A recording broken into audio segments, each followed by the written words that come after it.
Mesdames et messieurs, bonsoir, merci de nous rejoindre pour ce forum d'échange. Ça se discute. Mes invités sont déjà en plateau. Daniel Kaintogla, enseignant de philosophie, bonsoir. Bonsoir Xavier, bonsoir le plateau. À votre droite, Nicolas Soupétin, journaliste et enseignant de philosophie également, bonsoir. Bonsoir Xavier, bonsoir sur le plateau, bonsoir aux amis téléspectateurs et téléspectatrices. Innocent Wiener Godonou, journaliste et enseignant d'allemand, bonsoir. Oui, bonsoir Xavier, bonsoir chez vous, chers téléspectateurs. Dernière semaine des Jeux africains à Accra, au Ghana, quelques 5000 athlètes venus du monde entier s'affrontent dans 29 disciplines. Et le moins qu'on puisse dire, c'est que ces 13e Jeux africains suscitent beaucoup d'engouement, puisque beaucoup de médailles, bien évidemment, sont en jeu. Le Ghana, un pays hôte, légitimement, brille dans plusieurs disciplines. Les pays du Nord... la Tunisie, l'Égypte, l'Algérie, l'Afrique de l'Est également, l'Afrique du Sud, bien évidemment aussi en haut de ce tableau de médailles, le Nigeria et le Nigeria qui tient aussi la dragée haute dans cette compétition. Quid du Bénin, Innocent Wiener Godonou, on sait que Odile Aramenou vient de nous donner, on va dire, une médaille d'or à l'heptathlon. On a eu les guépards du Scrabble, si on peut ainsi dire, remporter aussi un titre. On a eu un titre au bras de fer. Voilà, c'est la moisson, on va dire, la moisson du moment, en tout cas pour le moment, en attendant la fin de ces Jeux. Comment vous appréciez la participation du Bénin à ce stade? D'abord, la compétition. Bon, il faut dire dans l'ensemble que la compétition qui était annoncée a été repoussée pour des raisons que vous connaissez très bien. La participation du Bénin a connu, je peux dire, des fortunes diverses parce qu'en rugby, ça a été véritablement une humiliation. On a joué 3 matchs et puis on n'a pas pu vraiment marquer le moindre but. Au niveau du football aussi, c'est vrai que pour la première apparition, pour les 2 premières apparitions, on a fait des matchs nuls et par la suite le pays hôte qui est les Black Stars du Ghana nous ont damé le pion. Donc c'était l'élimination. Maintenant, ce qui nous a énormément donné de satisfaction et de fierté, c'est le sacre véritablement de l'équipe des Scrabblers dirigée par le grand Nicanor Kouroubi. Mais il faut dire que cette équipe des Scrabblers du Bénin a un parcours parce que dans cette discipline-là, le Bénin se distingue nettement. C'est un sport cérébral, mais on peut dire que le Bénin reste maintenant le roi de Scrabble sur le continent et même dans le monde, parce qu'il y a de par le passé, les Jean-Eudes, Agwemambou et bien d'autres grands noms ont pu véritablement apporter beaucoup de médailles pour le Bénin. Alors, au niveau de heptathlon, justement dans la discipline de l'athlétisme, on a Odile, je pense Odile nous a ramené. Merci, Arwamenou nous a ramené.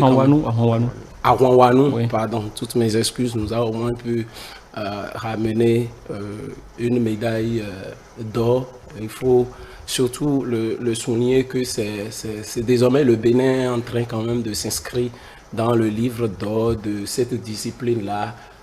Il faut dire qu'on a connu le sacre de Noéri Yarigo, bon, même si elle avait reçu la médaille de bronze pour les Jeux de Glasgow. Mais il faut dire quand même que d'une manière ou d'une autre, Yarigo avait ouvert quand même la porte à d'autres athlètes comme Noélie Arwamenou qui a quand même réalisé un sacre important. Donc il faut dire dans l'ensemble que la participation du Bénin a connu des fortunes diverses.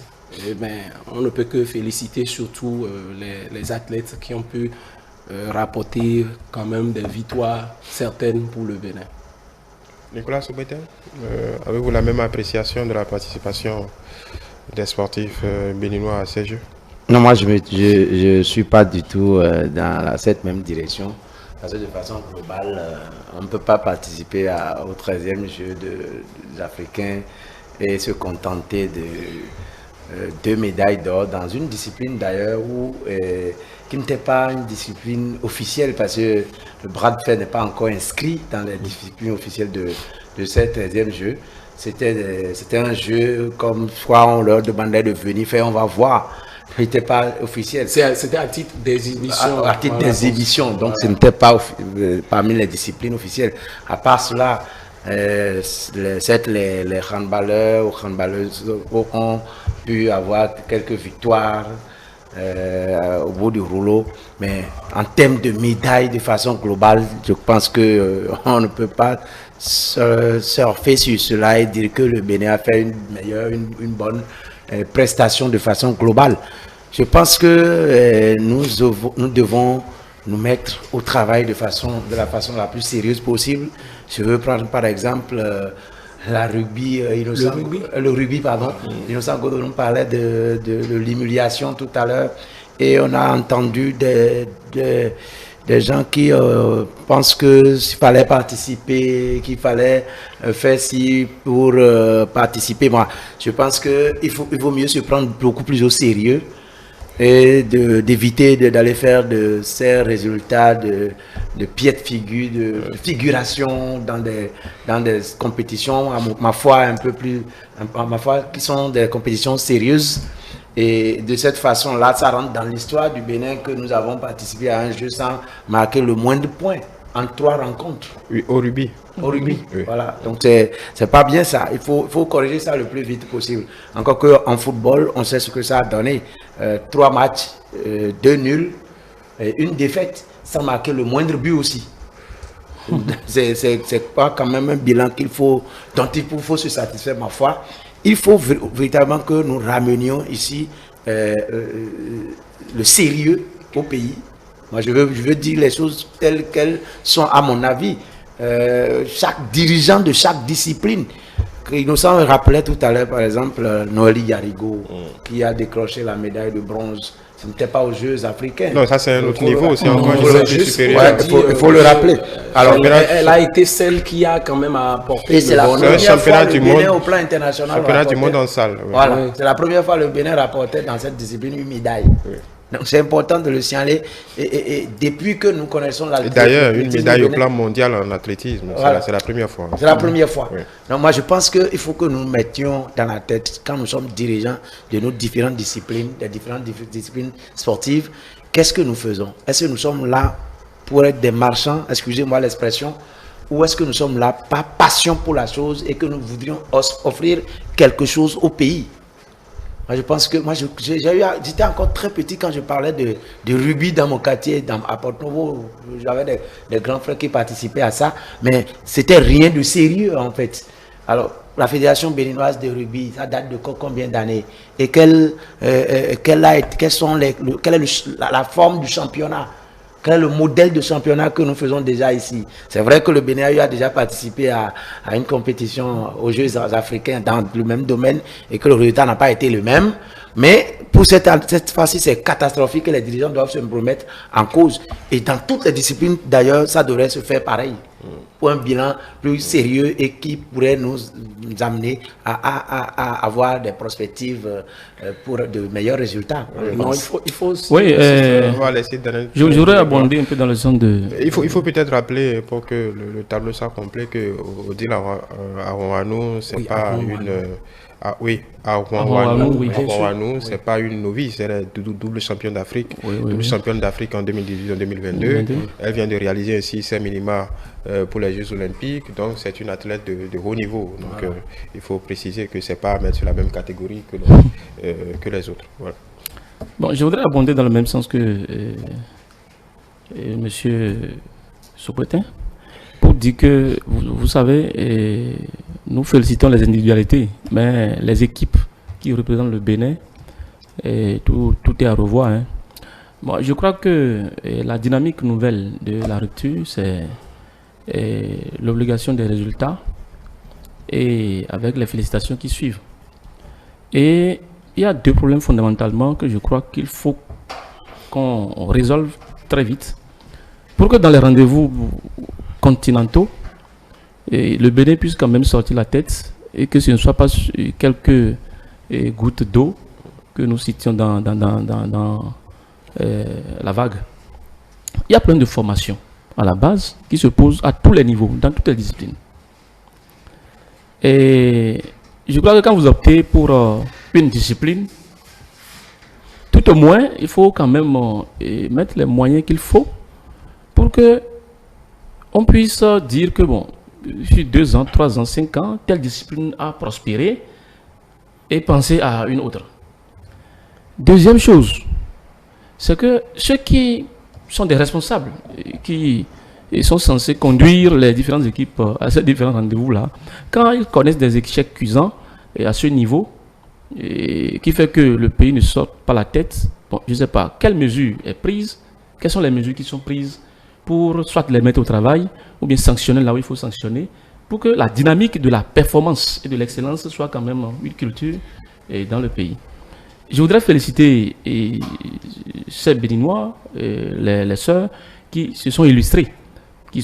C'est vraiment... Parce que, parfois, je crois que c'est-à-dire une passion qui les amène à vraiment faire plus que ce que la formation même leur offre. Donc, mais nous ne sommes pas nés hier, hein, nous ne sommes pas nés hier. Je crois que la dynamique de l'excellence là, il faut que cela se remarque à tous les niveaux, surtout lorsqu'il s'agit de ces rendez-vous continentaux, pour qu'on n'ait pas toujours à ressasser les mêmes causes qui produisent les mêmes effets. C'est vraiment important. Ceux qui sont des responsables, c'est-à-dire chargés des formations, ceux qui sont des responsables pour l'organisation administrative et consorts, il faut qu'ils rendent gorge lorsque les résultats sont, c'est-à-dire, je vais dire médiocres. Ça va permettre quand même une émulation dans la compétition pour l'excellence, quoi. On en a besoin, c'est mon avis. On a comme l'impression que le Bénin participe toujours pour avoir l'expérience. On a vu des pays qui ont participé à la CAN, qui c'était pour la première fois. Je vais parler par exemple de la Gambie. À la première participation de la Gambie à la CAN, par exemple, ça n'a pas été. Ils ont été jusqu'en quart de finale. Alors qu'on sait que le Bénin, lors de sa première participation en 2004, avait eu à marquer seulement un seul but. Pour combien de buts, je ne sais. Et 3 défaites à la clé. Et on n'a jamais gagné, mais pourtant, on se félicitait d'avoir au moins marqué un seul but. C'est-à-dire que j'ai comme impression que d'autres pays ont opté pour la culture de la gagne, pour la culture de l'excellence au plan international, pour faire parler d'eux. Mais au Bénin, on a comme impression qu'il faut toujours aller à l'école. Et on est toujours à l'école. On n'a pas toujours ce moteur, cet esprit de vaincre et de prouver que nous-mêmes nous sommes capables de quelque chose. Mais cela ne devrait pas étonner, hein. Cela ne devrait pas nous surprendre. En tout cas, je veux parler de ces résultats-là. Quand vous avez des dirigeants, excusez-moi l'expression, qui ont peu d'ambition pour le domaine pour lequel eux-mêmes ils ont opté de travailler. Est-ce qu'ils ont peu d'ambition, bien c'est plein de moyens? Bon, non, c'est pas évident. Ce n'est pas évident, monsieur Daniel. Ce n'est pas évident qu'on parle de moyens. Moi, j'ai eu à parler de ça quelque part, pas longtemps. Je vais encore en parler. Je ne sais pas si ça gêne les gens, mais quand par exemple, on est dans le championnat. Depuis quelques années, par exemple, le ministère, même le ministre en tout cas de ce qu'on a vu au moment du ministre. Bon, pas pour le moment, le ministre Komeki, on a vu sur plusieurs années des subventions données à pratiquement tous les Merci. Et ça, voilà, monsieur Zabi, voilà ce qui dérange encore plus. Toutes les fédérations. Quand on sait que le pays se bat, le pays donne les moyens, ne serait-ce, même si c'est le minimum, comment c'est géré d'abord? Pour quelle ambition les gens reçoivent ces sous-là et quel est le résultat qu'ils obtiennent? Là, déjà là, je crois que le ministre Dato a prévu qu'il faut dicter les fédérations avant de relancer encore ces sous qu'on donne à ces fédérations-là. Parce que c'est important, on ne peut pas donner de l'argent du contribuable aux gens et qu'ils aillent se vautrer chez eux et que les athlètes qui sont les vrais concernés de la chose, ne soient même pas véritablement bénéficiaires ou qui soient véritablement formés pour la chose. On a, par exemple, dans le championnat béninois, les U20 qui ont participé à ces jeux, 13e Jeux africains, ils ont eu à faire combien de matchs amicaux? Ils ont à peine joué avec des équipes de première division. Pour moi, ce n'était pas trop mauvais en tant que tel. Mais quelles sont les équipes de quel rang? Avec cette équipe de quel rang ils ont pu jouer pour leur préparation. Et voilà le résultat à la CAN. Aucun but marqué. Aux Jeux africains, aucun but marqué. Et on va toujours reprendre les mêmes problèmes. C'est vrai que ça, c'est à la décharge de l'entraîneur Deguenon. Les équipes de catégorie d'âge sont des équipes un peu difficiles dans leur gestion parce que il y a un renouvellement perpétuel de l'équipe, en tout cas des joueurs. C'est pas facile, mais pourtant, si quelque chose se faisait, comme le disait Daniel, par exemple, en termes de formation, dans les écoles, on avait des centres de formation sérieux qui font le job comme cela se doit. Celui qui vient en équipe nationale U20 ne devrait pas avoir de difficultés. C'est pas en équipe U20, on va leur apprendre comment marquer le but. Voilà. Donc, en réalité, c'est ça qui vous fait le plus mal, ne pas marquer de but. Non, mais il faut dire que sur le plan footballistique, le tableau est très noir. C'est très noir parce que si on doit rentrer un peu dans la rétrospective avec la première participation du Bénin, le Bénin a encaissé 8 buts. 4-0 contre le Maroc, 2-0 contre les Bafana et 2-1 contre les Super Eagles. Ouais, c'est en 2004. Oui. Mais non, pas pour les Jeux africains. Je dis, on fait une rétrospective. Permettez-moi de faire une rétrospective. Maintenant, je parle de la CAN, justement. Maintenant, revenons dans le factuel, ce à quoi nous avons assisté. Il faut dire que avant que les U20, en fait, les juniors béninois ne participent. L'entraîneur a été très clair qui est d'abord travaillé à solidifier la défense. Parce qu'ils ont eu à jouer des matchs. C'est pourquoi on n'a pas marqué de but. Voilà, donc il a réussi sur cet aspect-là, sur cette palette de jeu, mais il a manqué peut-être de donner encore beaucoup plus. Bon, est-ce que c'est même à l'entraîneur de donner les stratégies nécessaires aux joueurs, les connaissances nécessaires? Oui, je pense qu'il faut solidifier la défense. Oui, il dit qu'il veut travailler d'abord sur cet aspect-là parce que au thème des matchs amicaux, il a été constaté justement qu'une certaine apathie défensive au niveau de nos équipes et il a réussi à le faire parce qu'on a participé, on a joué 3 matchs, le Bénin a encaissé un seul but et le Bénin n'a marqué aucun but. Donc pour marquer, il faudra peut-être attendre l'édition prochaine. Oui, mais le problème c'est qu'aujourd'hui le football, s'il vous plaît, le football a tellement évolué. Le football a tellement évolué où quand vous prenez par exemple le championnat allemand, la Bundesliga, c'est un championnat très ouvert. Je pense que le Bénin a besoin quand même d'avoir une stratégie, ouvrir le jeu, même si l'adversaire marque 2 buts, si vous êtes capable de marquer 3 buts, vous emponchez les points. Donc je pense que c'est ce qui est très important parce que quand vous suivez des matchs nuls, c'est des matchs insipides. On n'a pas envie de regarder. Moi, je me rappelle avec mon papa, quand il suit un match, déjà, vous jouez la première mi-temps et puis c'est à 0-0. Ça l'ennuie déjà parce que lui veut voir des buts. Et c'est ça, justement, la cerise sur gâteau. Et donc, c'est ce à quoi nous avons assisté. On ne peut que remercier les athlètes qui ont porté haut et fort l'étendard du Bénin à l'image de certains à Rouen. À Rouen et bien d'autres aussi. Et notre représentante dans le bras de fer. Dans le bras de fer. Mais il faut dire aussi qu'elle-même, c'est un parcours de combattant puisqu'elle a été, je pense qu'en Asie ou quelque part au Qatar ou en Arabie Saoudite, Riyad précisément, en Arabie Saoudite. Donc là, elle a maximisé beaucoup plus d'expérience. Elle est bonne aussi dans la gauche comme dans la droite. Donc je pense qu'on peut compter. Elle est forte. Elle est forte, elle est puissante. Et n'oubliez pas, elle est comptable, elle a un BTS en comptabilité, elle est dans une ONG de la place et elle dit qu'elle s'adonne véritablement à ce jeu en tant que passion. Et voilà là où la passion est en train de la mener. Voilà. Mais qu'est-ce que ces résultats disent? Les Jeux finissent demain, évidemment. On sait que c'est pas une compétition pour les professionnels, même si à cette édition, puisqu'on est dans une année olympique, beaucoup de professionnels sont venus y faire le minima pour se qualifier, même des athlètes d'autres continents. Mais on sait que c'est un jeu pour d'abord amateurs, pas forcément pour les professionnels, même si ce sont des jeux de bon niveau. Quand on prend les sports collectifs, le football, le handball, qu'est-ce que ça dit des prochaines compétitions? Si les U20 sont dans cet état, ça veut dire que tout ce qui a été fait ces dernières années, en tout cas les quelques compétitions auxquelles on a participé, avec plus ou moins de réussite, en tout cas. Oui. Est-ce que ça veut dire que tout est jeté déjà aux orties? Qu'est-ce que ça dit? Qu'est-ce que ça prépare Non, pour nos équipes nationales? Pour moi, personnellement, ça fait réfléchir. Il faut forcément une remise en cause. Une remise en cause d'abord de la politique sportive qui est mise en place.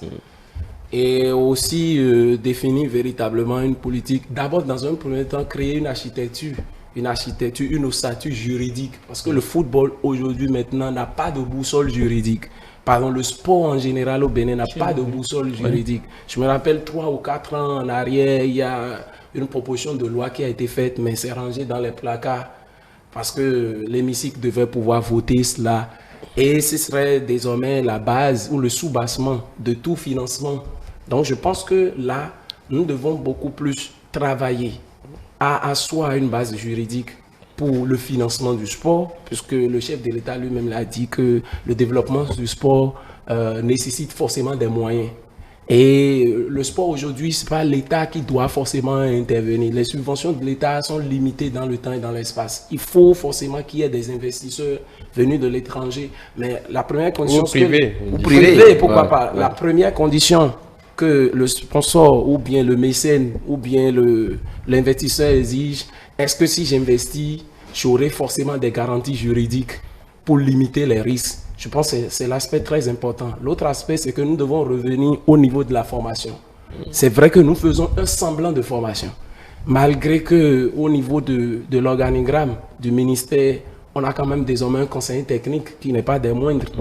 Mais est-ce qu'il a véritablement les moyens? Aujourd'hui, nous disposons d'une DTN, Direction Technique Nationale, qui n'a véritablement pas les moyens, qui se cherche.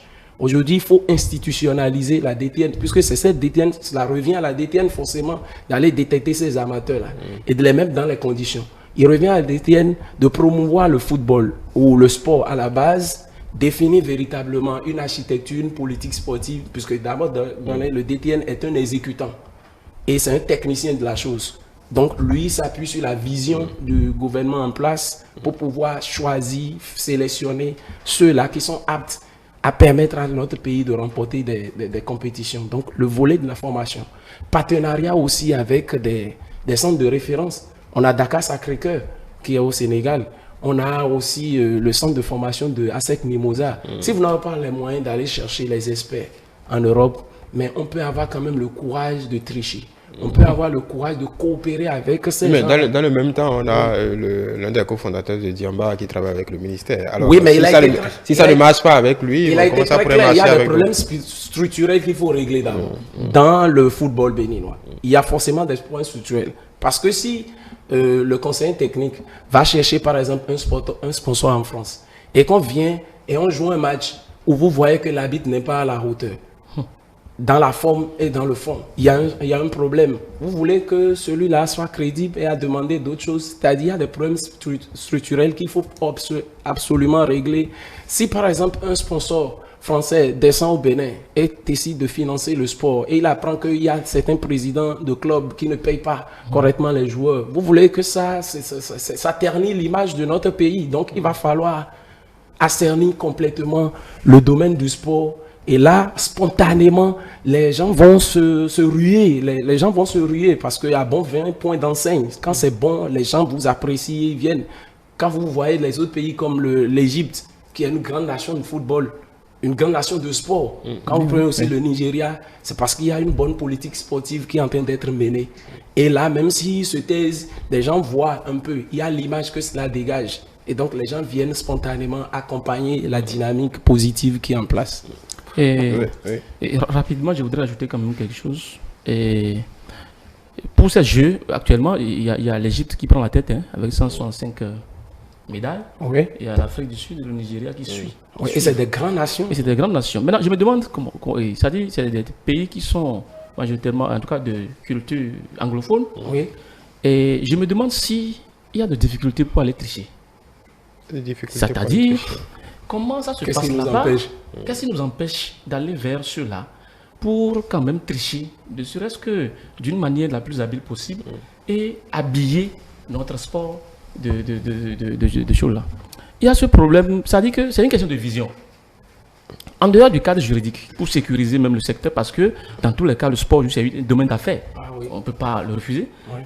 en dehors de ce cadre juridique-là pour sécuriser le domaine, il y a que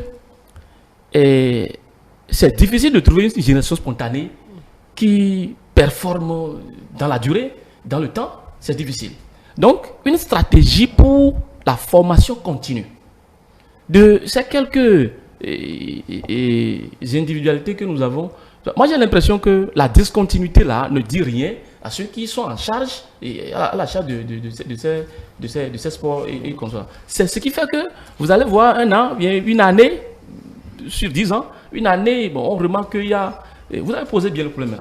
Ouais. Que comment tous les efforts qui avaient été faits, on a remarqué que quand même le Bénin a participé à des compétitions de niveau inférieur. Oui, on a vu la U17, U17 on a vu la U20, on a vu les championnats scolaires, donc on peut supposer qu'il y a un vivier. Voilà. Finalement, nous nous retrouvons à une compétition amateur, d'amateurisme, et on se retrouve dans une... Bon, pas d'amateurisme. D'amateur, voilà. On se retrouve dans une contre-performance, c'est qui étonne, qui surprend. Je crois que le système ne fonctionne pas de sorte que la continuité, la formation continue là, soit vraiment assurée. Et il y a un problème à ce niveau. Moi, je crois, le gouvernement prend une décision, ce qui est là, c'est le gouvernement qui est là actuellement, et le gouvernement à venir prend une décision. La décision, c'est quoi? J'investis dans le sport. Tel domaine, tel domaine, tel domaine, tel domaine.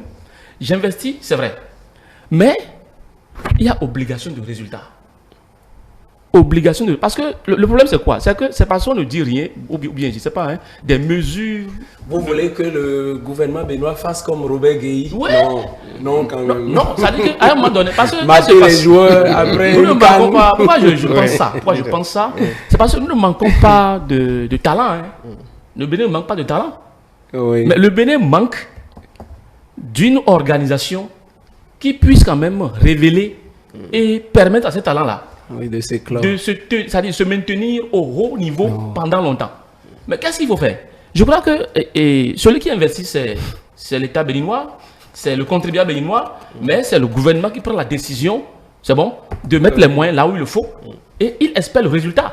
Donc, obligation de résultat, et puis des mesures qui suivent là. Je crois que ça va décourager ceux qui n'ont pas d'ambition, qui viennent parfois se faire élire, ou bien nommer, choisir, et ça va décourager et limiter un peu, c'est-à-dire ce que nous observons sur la scène politique là. Et je voudrais quand même dire aussi que aujourd'hui, il faut associer les écoles. Il faut associer forcément les écoles dans ce que nous voulons faire de la jeune génération montante là, à tous les niveaux de tous les sports. Les écoles, il y a des talents dans nos petites écoles. Il y a des talents. Il y a les classes sportives. Non, ça dit, la classe sportive, ça dit, elle est là. Mais nous avons le résultat. Donc il faut penser autrement et mettre au cœur même de toutes les stratégies à définir dans les temps à venir, les écoles, pour que nous soyons parmi les grandes nations dans certains domaines de sport, de certains sports tout au monde. Est-ce qu'il faut Est-ce qu'il faut simplement une meilleure gestion de notre vivier? Xavier, moi je pense quand même qu'il y a un gros problème au niveau du Bénin. Déjà, d'abord, je parlais tout à l'heure d'ambition pour ceux qui dirigent. Il faut aussi que les gens apprennent à être un peu sérieux. Et Jean-Marc Adjovi Bokor l'a dit clairement lorsqu'on lui a posé la question de l'implémentation de son centre Djemba au Bénin. Il a dit que non, le terrain n'est pas propice à cause d'abord du sérieux qui devrait caractériser les acteurs. Il a donné un exemple simple. Il parlait du championnat scolaire qui est organisé. Oui. Il dit que les gens dans les CEG vont laisser les élèves qui sont normalement conviés à ces championnats-là et vont habiller des mécaniciens qu'on estime avoir un talent et qui viennent jouer le championnat-là. Est-ce qu'on est sérieux en faisant ça? Moi, je pense que plus de sérieux, justement, ne devrait pas amener un président de club, par exemple, à aller jouer un match à l'extérieur et faire nul avec son équipe et dire au chauffeur de rentrer sans les joueurs. Parce que cette équipe serait en train de mener 3-1 et qu'on ait égalisé les 3 buts. Vous parlez de la mésaventure des requins de l'Atlantique. Oui, des requins de l'Atlantique. Si vous avez compris, c'est tant mieux. Non, moi, cette histoire-là m'a tellement choqué. J'ai dit, mais comment c'est possible? Mais quand même, on voit dans les grands championnats. C'est inhumain. C'est pas sérieux. Le sérieux là n'est pas là. Et il faut que les gens apprennent à savoir que quand on investit, ça doit être aussi dans la durée. Et il faut entretenir les talents. Dans n'importe quelle discipline. Hein. Quand l'autre disait tout à l'heure, Daniel disait tout à l'heure que dans les écoles, nous ne manquons pas de talent, c'est vrai. Que ce soit dans le domaine de la boxe, dans le domaine de handball, de basketball, de tout ça, vous avez un vivier qui se retrouve à l'école, qu'on peut détecter et travailler avec. Mieux, moi, je voudrais qu'on demander au ministre Dato, et son chemin, son bâton de pèlerin là, qui est d'auditer, de revoir les choses au niveau des subventions de l'État. Il faut que ça aille loin. Au niveau, par exemple, des centres de formation du football, on ne doit plus laisser l'agrément à n'importe qui pour faire perdre le temps aux enfants dans des pelouses latéritiques pour dire qu'on est en train de pratiquer du sport, on est en train de pratiquer du football. Et les enfants grandissent dans ces conditions-là et ont des âges élevés et qui ne peuvent plus jouer les catégories d'âge avant d'âge. Non, moi je pense qu'il faut arrêter avec ça. Et de ne plus donner les 1 million là à n'importe qui, à n'importe quel centre. Est-ce on a vu quand même quelqu'un faire ici, excusez-moi de le rappeler, et le centre CIFAS. Donc, moi j'ai eu des amis qui ont fait ce centre-là. Mais quand vous rentrez d'abord dans le centre, l'équipement qui était là, c'était énorme, c'est jamais réalisé au Bénin. Et celui qui a voulu faire pareil, Magloire, ok, a craqué. S'il vous plaît, ce monsieur a investi des milliards à craquer. Mais pour quel résultat finalement? Et ça caractérise, ça révèle encore le non-sérieux qui caractérise les gens dans ce domaine-là.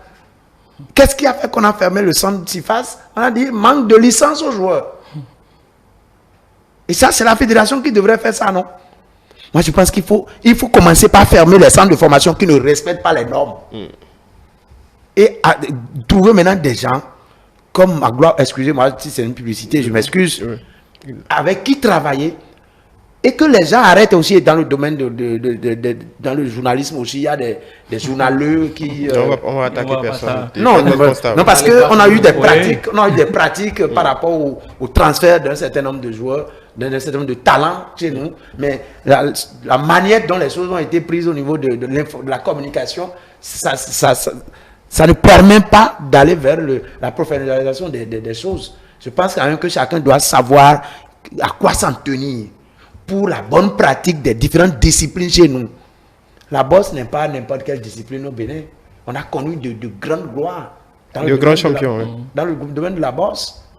Mais pourquoi aujourd'hui le Bénin ne peut pas faire parler de lui aux Jeux africains, Même aux Jeux olympiques, on a eu de grands champions. Voilà, donc moi je pense qu'il faut que le ministre commence à faire ce travail-là en éliminant des gens qui n'ont pas les moyens et qui sont venus profiter des différentes disciplines. Oui, la même chose, il faut au niveau des centres de formation, pas que le football. Hein. Non, de façon globale, oui. En fait, les centres de formation qui naissent aujourd'hui sont toujours d'obédience footballistique dans un premier temps. Nous avons besoin des académies. Maintenant, le problème, c'est que comment ils se présentent.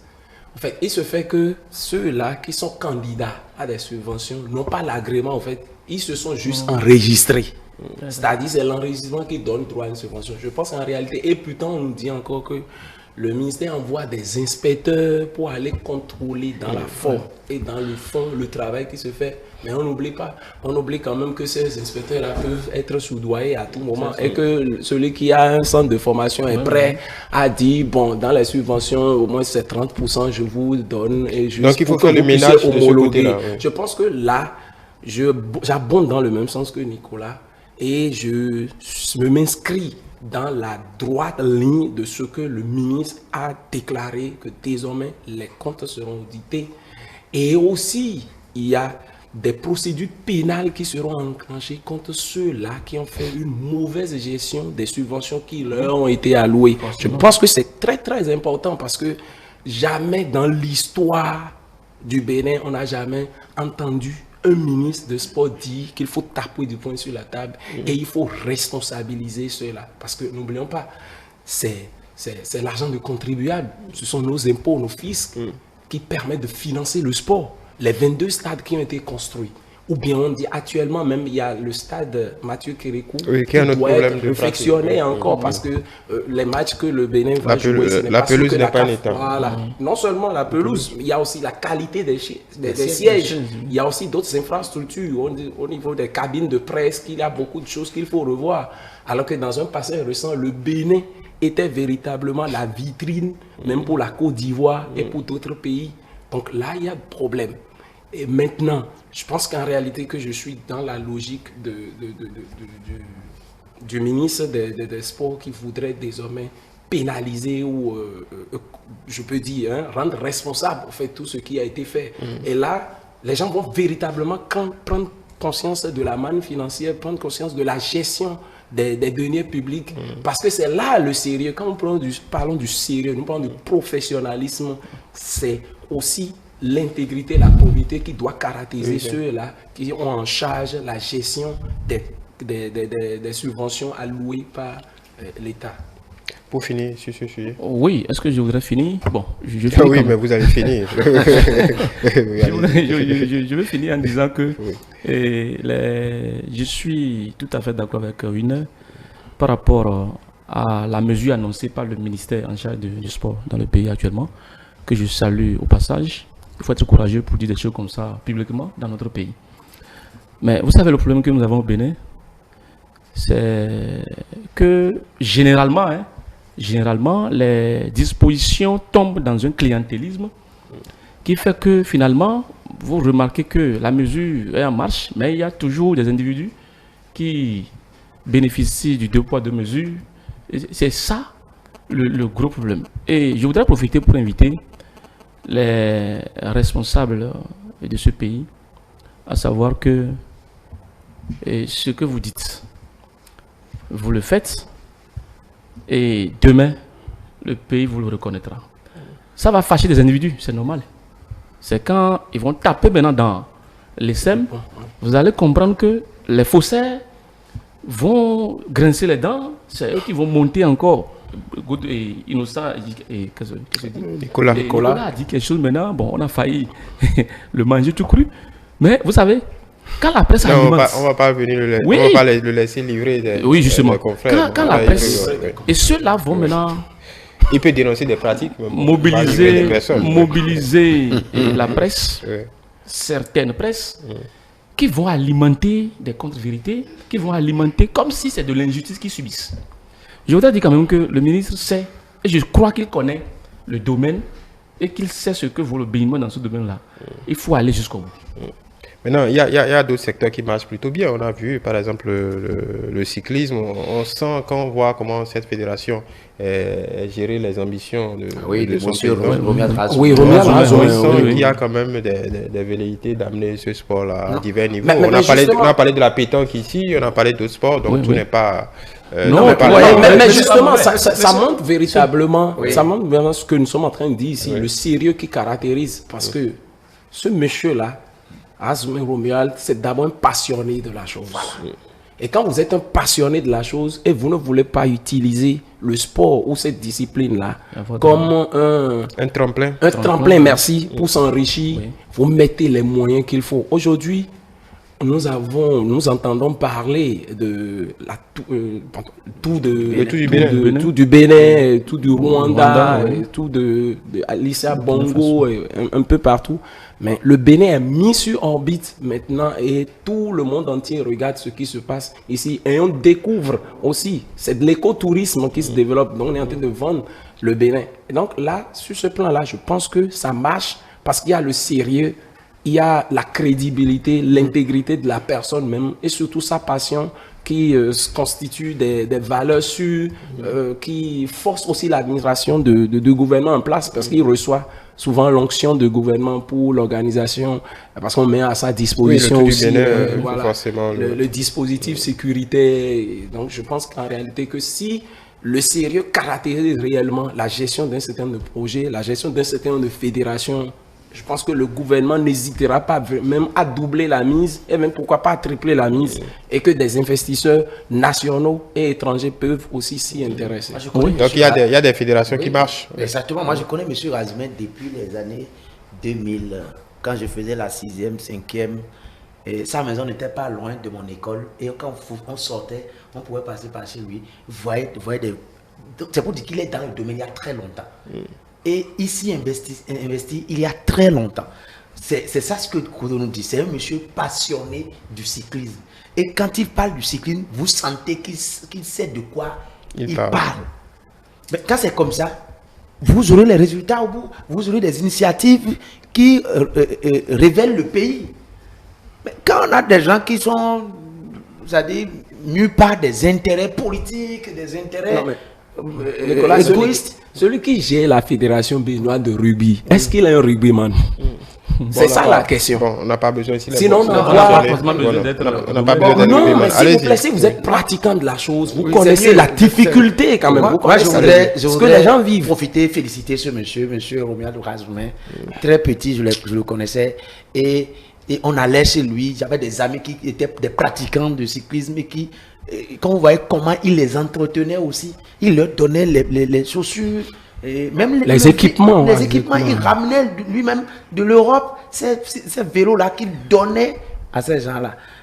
Actuellement, en tout cas, c'est le mieux qu'on puisse dire en termes de gestion d'une fédération au Bénin. Et d'autres doivent aller à son école. Pour permettre, moi, je ne sais pas, est-ce que les gens sont fiers? Bon, ce n'est pas les mêmes contraintes non plus. Non, chaque fédération a ses réalités. Je suis d'accord. S'il vous plaît, le sport roi reste le sport roi, le football. Parce que le nombre de pratiquants est élevé. Je suis d'accord. Je suis d'accord. Mais d'autres pays ont fait comment pour être là où ils sont? Oui, quand les gens parlent de la tricherie, mais moi, je suis d'accord aussi. Mais comment ils ont fait pour être là? Il y a des milliards qui sont investis dans le domaine du football, dans le domaine du basketball, de handball. Mais pour quel résultat on est en train de... Pour quel résultat? On a eu cette dame-là qui s'était battue véritablement pour le basketball, par exemple, mais qui aujourd'hui, on n'entend plus, Madame Célestine Adjanon. Ah non, mais celui qui a pris la relève actuellement, Monsieur Sirikou Karimou, fait énormément beaucoup aussi avec Youzouli. On espère que ça donnerait les résultats, mais jusque là, on n'a pas encore ce qu'on. Non, mais c'est un travail de longue haleine. Voilà. De toute façon, on va laisser les autorités y veiller. Et je pense que la question que vous avez posée, que tout n'est pas mauvais, c'est vrai. Et nous ne sommes pas ici. Oui, parce qu'à l'évidence, il y a des fédérations qui marchent sur le pétanque. La pétanque, on en a parlé ici récemment. Nous ne sommes pas médiocres. Il y a des résultats. Oui. Mais ce que nous voulons, c'est qu'il faut qu'on évite d'être médiocre dans beaucoup de domaines. C'est vraiment sérieux. C'est-à-dire que on ne peut pas tirer sur tout au Bénin. Non, ce n'est pas vrai. Ça, on reconnaît. Mais nous sommes ici pour attirer l'attention et réveiller la conscience publique et l'opinion publique que, c'est-à-dire, quand vous êtes médiocre dans beaucoup de domaines, ça obscurcit, ça offusque même les quelques performances que vous faites dans certains domaines. Donc, si les mois à venir, les années à venir, on remarque qu'au lieu de 2 disciplines seulement dans lesquelles nous sommes, nous sommes bons, on remarque que nous sommes à 7, nous sommes à 8, nous sommes à 9. Bon, nous ne sommes pas là pour tirer sur ces Béninois qui font l'effort, qui font des efforts dans certains domaines-là pour que le pays trouve son truc là. Non, mais il faut quand même dire les choses telles qu'elles sont. On veut éviter, nous voulons qu'on évite que nous soyons médiocres à tous les rendez-vous internationaux, médiocres dans beaucoup de domaines. C'est là la question. Oui, et naturellement, qu'au niveau, on a manqué aussi de parler du Scrabble. Attention, depuis un certain moment, le Bénin se distingue par ce sport cérébral-là. Attention, moi je m'incline devant la prouesse que cette équipe dirigée par Nicanor ont réalisée contre le Gabon. c'était un parcours élogieux. Dans le Bénin était quand même le quartier latin. Le quartier latin. Ah non, s'il vous plaît. Depuis un certain moment, cette image a été vitriolée où d'autres pays nous ont damé le pion. Je suis d'accord. Mais en ce qui concerne l'intellectualisme, ce sport cérébral-là, le Bénin est véritablement indéboulonnable. Je vous dis indéboulonnable. Même pour les questions pour un champion, les Béninois raflent énormément de trophées quand ils ont l'occasion d'aller confronter leur ciboulot contre celui des autres. Là, félicitations à la fédération béninoise de Scrabble qui fait un bon job. Ouais, Voilà. ça, c'est encore une preuve. Et pour finir, oui. Pour finir, c'est encore une preuve de ce que vous venez de dire tout à l'heure. Quand on est pratiquant de la chose et on est à la gestion, c'est plus facile. Absolument. Oui, parce que le président de la fédération de Scrabble, c'est aussi un pratiquant. Un pratiquant Et avéré. Lui-même participe Oui. à des compétitions. Peut-être que Et qu'il gagne. pour finir là-dessus, peut-être Donc que c'est... finalement, il faut un footballeur aussi pour diriger la Non, fédération pourquoi béninoise de pas. football. Oui, naturellement. Une ancienne gloire. Naturellement, au Sénégal, Oui, et d'accord. Diouf, et comment on appelle, et l'entraîneur qui vient de faire gagner la CAN au Sénégal, les footballeurs. Oui. Oui, mais Donc, il peut-être là-bas, c'est il ne dirige pas la Senghor, c'est fédération. Augustin Et Senghor. non, ne disait pas la fédération, Fédération, mais oui. tout au moins, Mais Augustin Senghor Bon, est un Bon, passionné. il connaît, oui. Voilà. En même temps, bon, on va finir là-dessus parce que dans beaucoup d'autres pays, des spécialistes, des footballeurs ont échoué, des karatékas ont échoué. Ouais, des on a boxeurs vu, ont échoué. ouais. Donc peut-être on va finir là-dessus. On a Peut-être vu le Brésilien, le- le ministre des Sports, Voilà, qui a échoué. aussi, Donc c'est peut-être le sérieux et puis ouais, le sérieux et puis voilà Bédi Pelé. voilà. Petit Pelé n'est pas brésilien. Non, je veux parler de cette Pelé gloire. n'a jamais été, Non, Pelé n'a jamais non. été ministre. Le ministre, il y a le Brésilien qui a été ministre des Sports, mais qui a échoué lamentablement. Et Bon. une gloire du football brésilien. Bon, ce qui est sûr, c'est pas parce qu'on a été gloire. C'est peut-être ou- qu'il avait en Uruguay. C'est pas parce qu'on a été gloire qu'on réussit forcément. Il faut du sérieux, du travail. Voilà. D'accord. On va finir là-dessus. C'est vrai, on a vu Georges Weah qui a été ballon d'or, mais Voilà. Innocent. Oui, Il n'a pas pu Oui, faire bon. grand-chose pour le football. Oui, mais bon, il a quand même réussi de son poste de joueur à financer toute une équipe, à la mener en Coupe d'Afrique. C'est pas donné à n'importe qui. absolument, Donc ça, il faut c'est pas très dire qu'il a important. échoué. Il a réussi. Ça c'est il faut être précis. Voilà, Innocent Willow Cotonou. Merci. Merci à vous. Vous êtes journaliste et enseignant d'allemand. Nicolas Soupétin, journaliste et enseignant de philosophie. Daniel Kaïtogla, enseignant de philosophie. Merci à vous, mesdames et messieurs. Merci de nous avoir suivis. Et comme d'habitude, vous allez retrouver nos échanges sur notre chaîne YouTube ETélé Bénin, notre site internet du même nom, notre page Facebook ETélé en direct, notre compte X ETélé Live et continuez bien évidemment par nous suivre via notre application ETélé Bénin. ETélé avec vous, pour vous.